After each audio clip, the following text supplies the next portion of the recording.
اسامة بن زید رضی اللہ عنہما. باب عنوان داو چې کله یو سړی کافری او ستا په مخ کې هغه د لا اله مگر که هغه د جنگ حالتي نه ووجل نشي. تیر حدیث تاسو ویلو د سیدنا مقداد بن اسود رضی اللہ عنہ، اور نن چې کوم دویم حدیث دی هغه د سیدنا اسامہ بن زید رضی اللہ عنہما. زید هغه صحابي دی رضی اللہ عنہ چې رسول الله صلی الله علیه وسلم د پزوی والی نیولو، او دا هغه زید دی چې رسول الله صلی الله علیه وسلم دلا د خپل ترور لور زینب بنت جحش غوښتې وه. د غلامو او زینب بنت جحش دا قریشی دا رسول الله صلی الله علیه وسلم د پپور دا.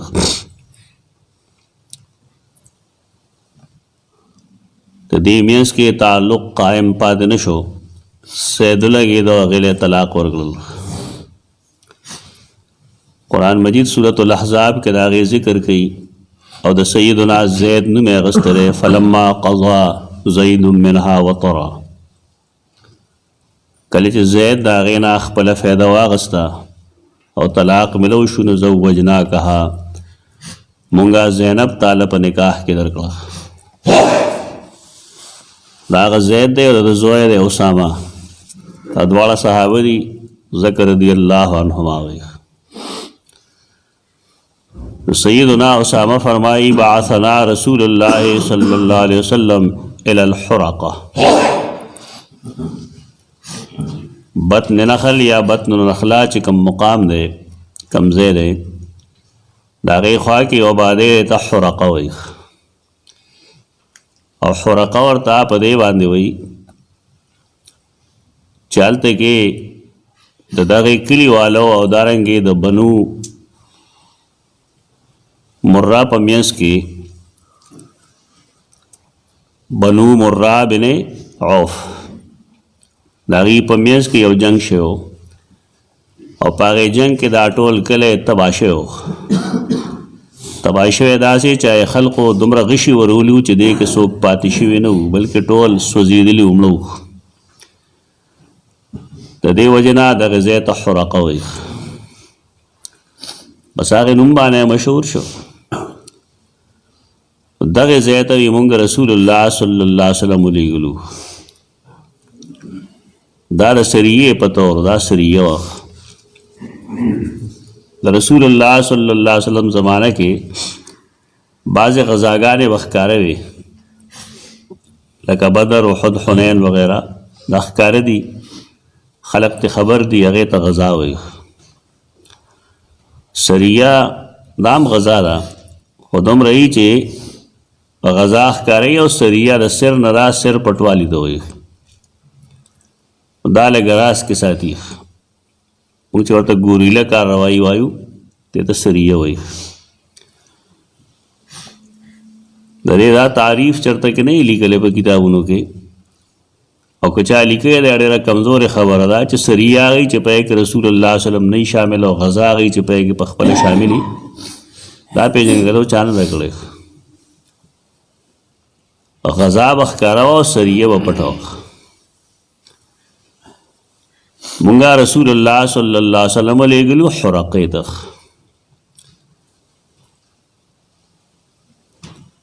دې غزا ته سریه د غالب بن عبید وایي، سریة غالب بن عبید، او دا شوې دا رمضان 9 هجري کې. فصبحنا القوم، نو مونږه دې قوم ته په سبا کې ورسېدو. د شپې وه که نه، مونږ ویل تیاری کې ګوریله کاروایي، سار هغه ځای ته ورسېدو. کاروایي د شپې شروع شوه او چې سار کېده نو هلته ورسېدو. فهزمناهم، نو مونږ هغې له شکست ورکو، جنګ وشو. ولحقت انا ورجل من الانصار رجلا منهم، ان ختم زو لحقتو پیوست شم زو ان ختم زو سیدنا اسامه فرمائی. او یو بل سړی د انصارو نه دو صحابه دي، یو انصاری دی، اسامه مهاجر دی، مکې نه تللی. رجلا منهم پائی کی یو سړي پورې یا د اهل حرقا یو سړی دی، د هغه نوم محدثین مرداس بن نحیک لیکي، مرداس بن نحیک الفدکی. په دې نوم باندې یو بل سړی هم دی او د هغه یو جدا واقعه ده. بعض محدثین خطا شوي دي په نوم کې، د هغې واقعه یو ګڼلې ده، د ده واقعه جدا ده، د هغې واقعه جدا ده. مرداس بن نحیک الفدکی مونږ د پورې نښتو.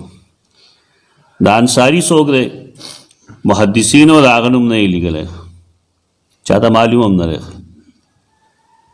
حافظ ابن حجر اسقلانی رحمه الله دلته لیکلي دي چې چونکې احادیثو کې د هغې ذکر نشته دی، لہذا مونږ ته څه معلومه نه ده چې دا انصاري څوک دی. فلما غشیناهو کله چې مونږ په هغه ور خواره شو، خواره شو دا مطلب چې هغه زمونږ په قبضه کې راغی، مرداس مونږ لاندې کړ. قال لا اله الا الله.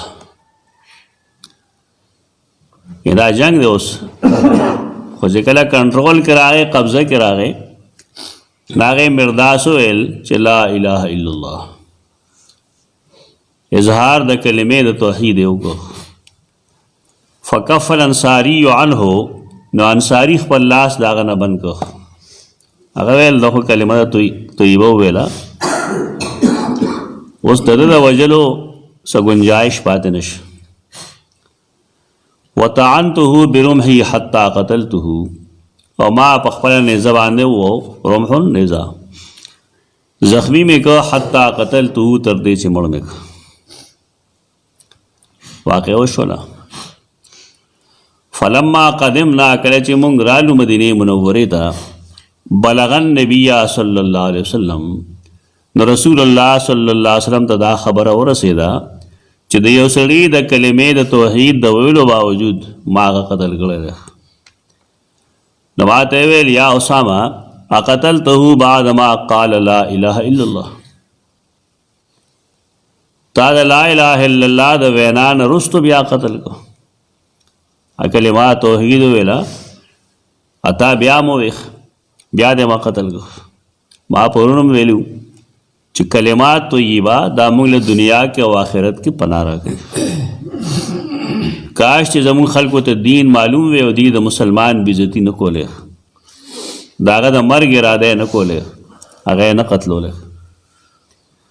او هغه مواضع مواقع هم ما ښودلي وو چې په هغې کې یو انسان بل انسان قتلولی شي، د حکومت کار دی، قصاص کې قتلولی شي، رجم کولی شي، ارتداد راشي، یا په ډاکې دوران کې مړ شو.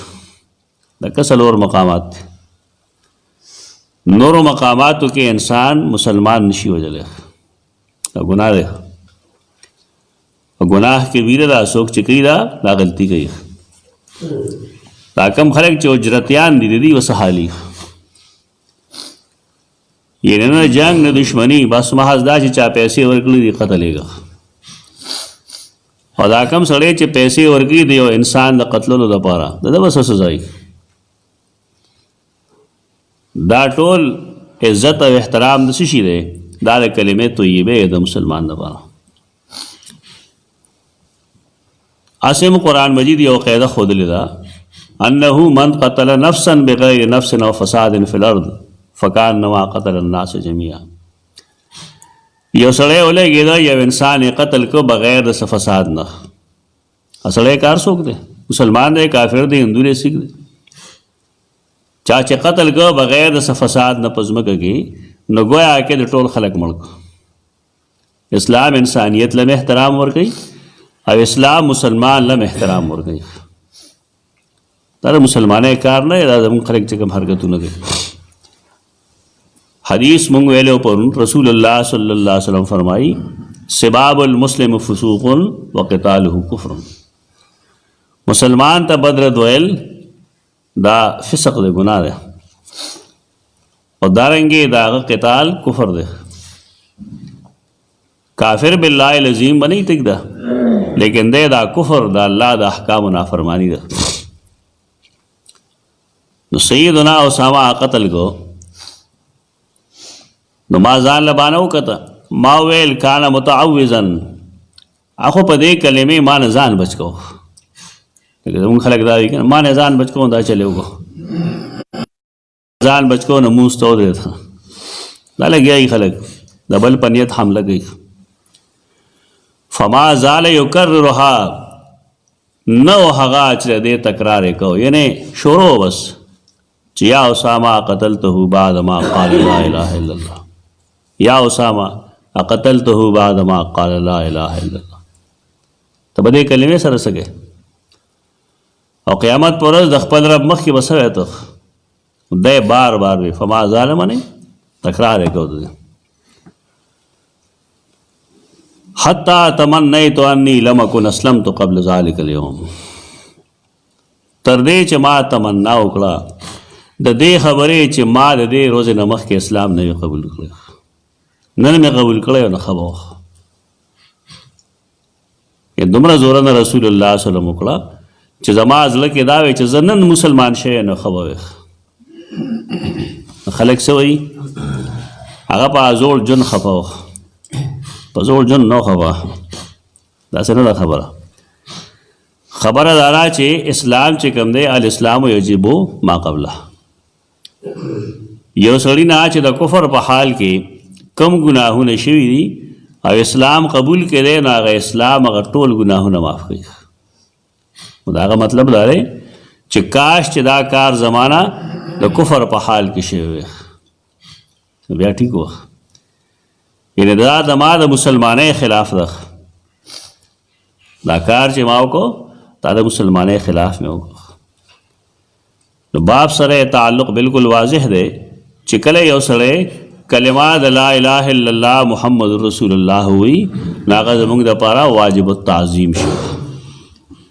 د ده جوسې ته هم حفاظت حاصل دی په دنیا کې دی به نشي قتلولی الا بحق الاسلام موږ ویلی دي مګر د اسلام په حق. د اسلام دغه څلور پنځه حقونه دي هغې کې یو انسان قتلولی شي. هغې نه علاوه د یو مسلمان قتل دا ګناه کبیره دی. رسول الله صلی الله علیه وسلم الکبائر الاشراک بالله عقوق الوالدین دریم وی وقتل النفس نفس قتلول دا گناہ کبیره دی. دا گناہ کبیره کې مسلمانان ملوث دي. دا احترام اصل کې دی د مسلمان دپاره د کلمې طیبې چا چې د کلمې طیبې اقرار کړی دی موږ له واجب الاحترام دی. عام حالاتو کې هم د غیبت کول د کنځلې کول د بد رد ویل د پسې لاس وهل د بې عزتي کول دا ټول ګناهونه دي. قتل خلوي څیز دی دا ګناهونه هم جایز نه دي. اقول قولي هذا استغفر الله لكم ولسائر المسلمين.